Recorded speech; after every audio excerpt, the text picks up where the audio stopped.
Hey everyone, and welcome back to the news. And man, lots of changes this week. Blizz have revealed their Conduit fix. We've got new Torghast restrictions. The new weekly box, it's kind of on beta, and you know what? It's seriously so much better than what we've had, so I can't wait to talk to you about that. And there's new lore. There teases a return of a BFA character who did not have enough time to shine, but could have a pretty major role in the story.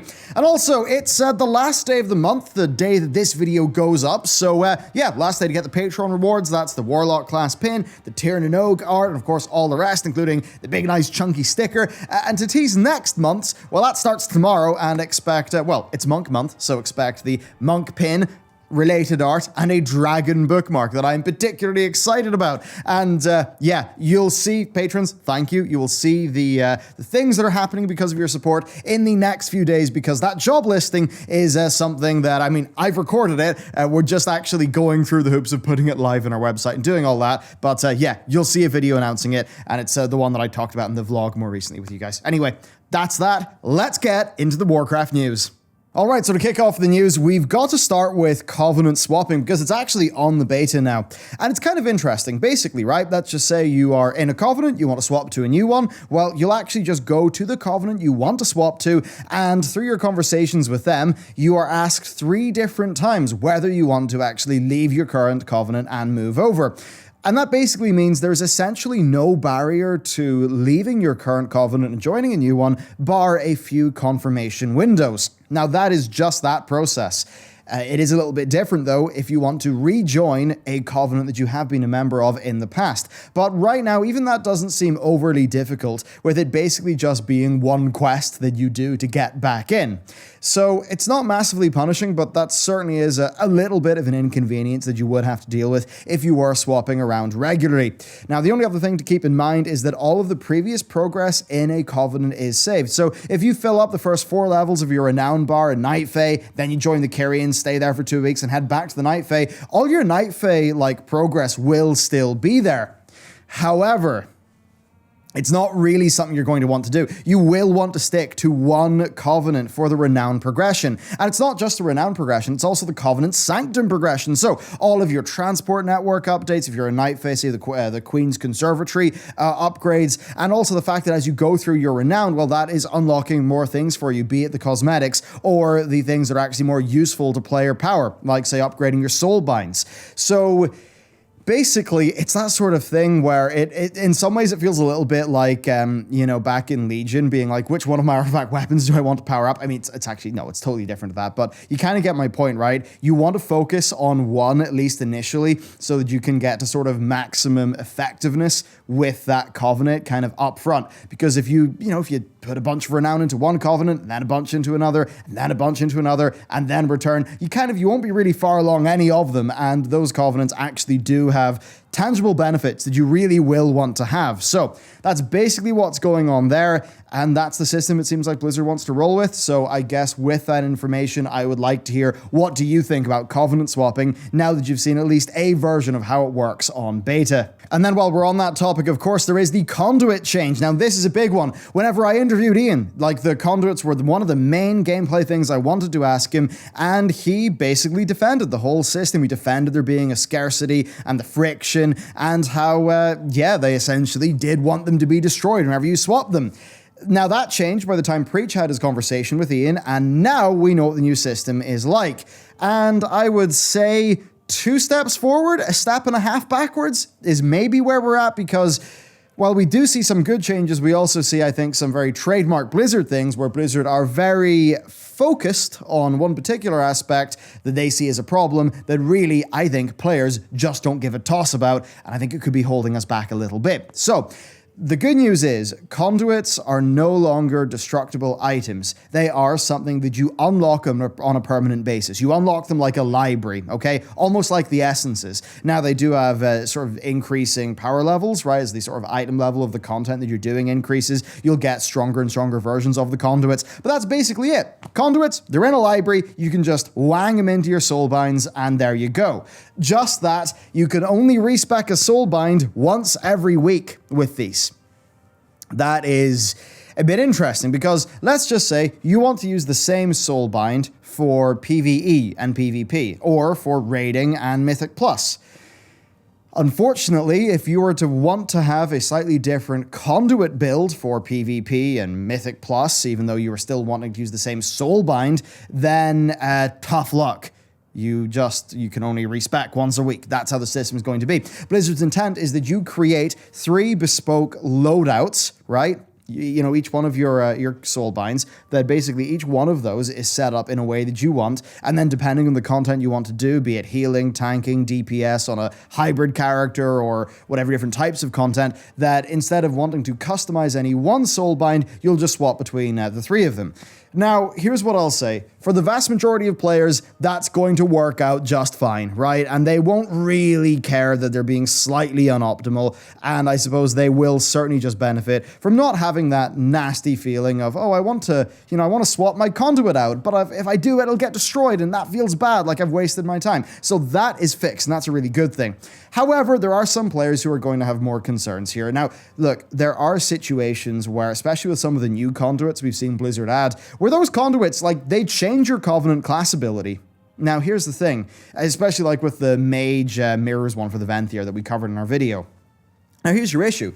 That could be synergizing with a Legendary, and that Legendary could be synergizing with a Talent build.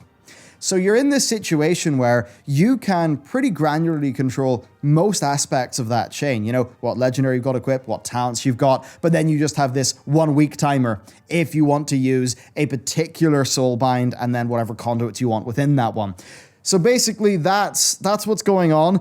I feel like, well, I mean, it's interesting. What Blizzard have literally said is they feel like there has to be some more friction there, right? That you can't just be swapping your Conduits all the time. And it really is what Ian said, I believe, where Blizzard truly does think if you just have the freedom to make whatever choice whenever you want, then what's going to happen is you're always going to make the correct choice. Therefore, you've never actually made a choice because you probably outsourced all of your thinking to some external source, and you're basically just kind of, you know, filling in the numbers in game. And I do understand what Blizzard means there.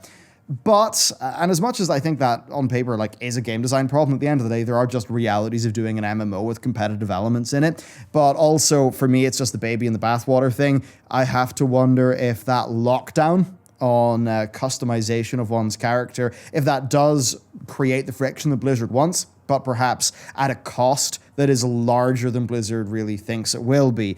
Again, this is something where I think the higher end players are going to have a more direct, unpleasant sort of feeling towards this, whereas for the sort of more middling players, and I'd count myself in that category, it's something where I'm glad they're not destructible. I can see myself being mildly frustrated by it. I don't see it being a game breaker, and I think one thing here that is important is at least Blizzard have done this in a way where, sure, it's a pain in the ass, but it's not a pain in the ass that one can grind around. And that was the problem with many of the other pains in the ass in World of Warcraft. There was just situations where, you know, with the artifact power, it was always daring you against the diminishing returns so you could grind. And it's not like they have done this in the same way they did the reforging costs for Azerite, where it doubled every time you did it and then like halved every 24 hours or whatever, where that essentially was just daring people with like, yeah, if you have the bankroll, you can be perfectly optimal. Which, of course, was not good for a bunch of those players, even though it's something where I would just be like, yeah, well, screw that entire system, I no longer care. So basically, that's it with the Conduits. I will be very, very interested to see if Blizzard actually ease up these restrictions. I would maybe say, that's weird, because there's a bit of me that's just like, look, man, make it every 3 days, you know, twice a reset, every day even let people swap them around. But then I could see Blizzard thinking, well, you know, then if people could change them multiple times within a reset, then maybe there'd be a situation where they'd be doing a different boss on every single day and all of that jazz. So, to be honest, it's a bit tricky. I'm going to throw this one to you. I hope you understand what I mean when I say it's 2 steps forward, maybe a step and a half or a step back in terms of a solution has been found for some problems, but it does kick up a few other concerns as well. Okay, next, let's move on to some unequivocally good news, though, and that is Torghast. So, Torghast access. It's unlocked on an account-wide basis, so that's pretty sweet. We've also learned that the actual material we're going to be getting there is called Soul Ash, and you'll get it once per week at the end of each sort of like layer of the tower. Now, if you just go and complete like super high layer of the tower, then all of the Soul Ash from the layers below is collected for you. So what I'm assuming there is if you're, you know, just good, then you can go to Torghast. You can kind of just do one really good run, and bam, you've knocked it out for the week. I think that's something that is really nice, and that there will be some players who are, super big gear and all of that, who maybe just kind of want to go in, get their Torghast, get out. I think it also means that maybe after 2 months, when maybe you could be tired of doing multiple Torghast runs just to get that stuff, it's going to be down to maybe one run to get all the soul ash that you need. So I think that's actually quite elegant, quite nice indeed. Now, also there is a new restriction in Torghast. It's called the Jailer's Chains. Now, this prevents equipment, talent, and specialization swapping in the majority of the tower. So when you're about to enter a new wing of the tower, you basically will just have to make sure that your whole party is prepared. And as you progress through the tower, though, there will be the Refuge of the Damned, which is where you will be able to swap those things around. And I guess that's interesting because of just things like how much do you min-max your build around the anima powers that you get. I suppose what Blizzard's probably thinking there is they just want to make that a little bit more limited. Honestly, for this one, I'm just going to have to play test a little bit to see how I think. The idea of being kind of locked into what you sort of have at the start, I mean, some of that could actually mesh well with the roguelite ethos, where it's you've got your setup, you've got your build at the start, your character, and then it's just rolling with the punches instead of constantly trying to retweak and re-optimize. But again, we'll see. This is one we'll play test. And then next up, we got the Great Vault. So this is interesting. The weekly chest system, the much talked about weekly chest system is, now something that we have the UI for. And it basically looks like your weekly injection of gear has got 3 dedicated sections with 3 tiers in each. So there's the raid section where doing more raid bosses will unlock the next tier of reward. Then there's Mythic Dungeons. For an example, well, it's just completing, more between 1 and 15, unlocks like more little nodules on it. And then finally for PvP, it's a scale of between 100 and 250 conquest points. So basically, do all those things and you'll be getting more gear. And that is the important thing to note. You don't get higher tier rewards by doing more things. You just get more loot options to select between. So yes, at the end of the week, you'll only ever get one piece, but it's just about how many choices you are going to be getting. And then, of course, there is the other system where if none of the gear that is offered to you is of any interest, you can simply exchange it for a relevant currency, and we've yet to see exactly what that will be. And then finally, the item level does, of course, scale on the content that you do. So it's not like you'll be able to go and run 15 Mythic plus zeros and to then just come out with a Mythic plus 10 piece of gear. So it does seem like a mysterious system, and maybe the sort of thing where after a while we'll find the breakpoints, we'll find how to do it optimally. Overall, though, I will say I do like it. The only concern I would have is, is this sort of now saying that you kind of have to do all of that content in order to be super optimal? I mean, maybe, I guess, hell, even right now in BFA, technically you would want to do all of that PvP to a high level to get your PvP chest as well as your Mythic Plus chest. And I guess the only difference now is that Raiders are kind of just sort of in the action by default. So I actually overall do see this being a significantly better system. If you're just a raider and you do no Mythic Plus, you're actually just gaining a bit of weekly gear and you'll have some choice. If you're a raider and somebody who does Mythic Plus, then more of your efforts are being counted in here and you'll get more choice. And I suppose the only people who will comparatively be a little bit behind with this system is people who are doing full high-level PvP and full high-level Mythic Plus, because you're going to be going from getting 2 disappointment boxes to getting 1 box. The difference is, chances are that those were both literal disappointment boxes, whereas with this one, you'll get a whole bunch of different choices, so that's how you'll be rewarded. I'm sure there'll be some little quibbles here and there about how this is actually implemented, but overall, I really like the direction it's going in, and I think it is just more healthy for the player experience. And I'll certainly say this, right? I'm somebody who constantly finds myself not having enough time to do things, or at least feeling that way. So for me, targeting that box, because I know it's so likely it's going to be the disappointment box, that doesn't feel like a worthwhile place to put my time if I wanted to be focusing on progressing my character.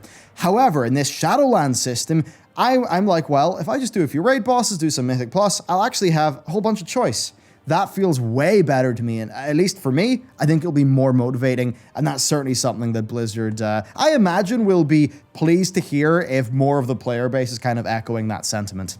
And while we're on the topic of boxes, we should talk about the new Mythic Plus affix. So, there's a new one. It's called Prideful. It's the seasonal affix. It seems, okay, this is all data mined to hell. We do not literally know how this will actually work in game, or, if it's literally going to be the one. But the data mining seems to suggest that we kind of have this, new version of Reaping. But basically, every non-boss enemy defeated gives players a stack of Prideful, and this Prideful stack will eventually spawn a manifestation of Pride.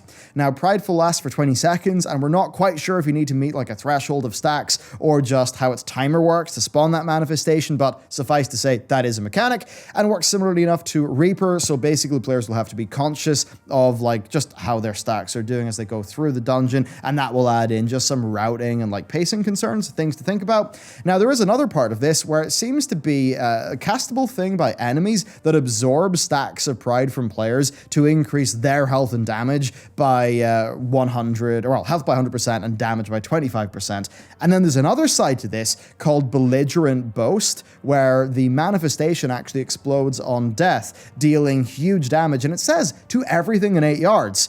And that does make me wonder, well, does that mean you could actually stack these guys up and use them to take out packs? If so, I think that would actually be a really nice way of making the Mythic Plus experience feel different in a meaningful way, where, yes, here's the deal, right?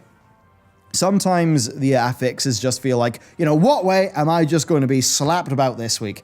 But everything I've heard about the Awakened affix is basically like, yeah, it can slap you about if you do it wrong, but if you use it right, you can do some cool trash skips and actually use it. So I think it would be really cool if it does pan out, that with this, you can use your Pride as a resource, balance it, summon in the manifestations when you want, and maybe use their big bursting thing to take out a pack of mobs. I think stuff like that is just really fun and could like actually change up in a decently exciting way how Mythic Plus would actually play. So I think that's pretty sweet. And speaking of things that are pretty sweet, we've seen a little bit more in terms of reward for the added challenge of doing your higher end Mythic Pluses, and that is you've got the Sinful title and the Sin-Touched Deathwalker mount, which is basically just a death elemental, which is pretty sweet, and I kind of just love Mythic Plus being properly rewarded in that fashion. So, there you go. That is a bunch of gameplay stuff. Let's talk about lore, though. Talia. Yes, Talia Fordragon. We've known that Bolvar was almost certainly her father for quite some time indeed. But the thing is, she now knows it, because in a recent build, there was a short but very revealing voice line from her. You were wrong. Now I know my father is alive, free from that damned helm, and no matter what it takes, I will go to his side. So, yes, Talia Fordragon, her father, Bolvar, of course, had his bizarre fate in the Wrath of the Lich King expansion, and now Bolvar is basically the Magni of this expansion, right? He's a major centerpiece character who's going to be super important in the Shadowlands following his defeat at the hands of Sylvanas. So it's pretty darn cool that his daughter is now aware of his situation, and I'm just really excited to see when is she going to go through that portal and actually join us? Because there's so much that can go on there that's really cool in terms of the lore. Like, Bolvar was a real dick as the Lich King. I mean, he wanted to raise up Tyrion Fordring, and his plan to do that involved getting a whole bunch of paladins killed, paladins and priests, I believe, just anyone in Light's Hope Chapel, so that was a bit of a dick move. He also almost kind of threw his Death Lord into the bin, when you were doing the class mount quest, so. And there's a few other things as well. Basically, he seems like he was turning into a bit of an asshole. So I'd be very interested to see what happens with this new Bolvar who, is unshackled from the bad things the Helm does to him and now can maybe reconnect with his daughter, maybe see her for, I actually forget if they've seen each other before, because, he was kind of I think it was a sired off at war thing. But anyway, point is, that's going to be really cool. And, with Talia, I think she was such a wasted opportunity in so many ways. Basically, her and Flynn were potentially pretty cool characters, but they had tiny screen time because Battle for Azeroth was the, can't believe I'm going to say this. I'm very sorry. I haven't actually seen the movie, but from what I understand, Star Wars Rise of Skywalker is kind of like a set of vines in that it's just bam, bam, bam, bam, bam. New story, new set, new this, new that. It's trying to establish 70 million things and then tie them up super quickly. Because I think that movie had pretty iffy reviews.